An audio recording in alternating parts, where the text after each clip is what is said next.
అవమానపరిచేవాడు అవమానపరుస్తున్నాడు, కృంగిపోతున్నావా? అనుకున్న కార్యం జరగలేదని దిగులు పడిపోయావా? ఎటుపోయినా చేత్కారాలు తిరస్కారాలే.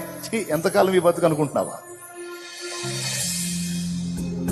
పలుగాకి లోకం నిందించిన ఏకాకి వైనిల్చిన,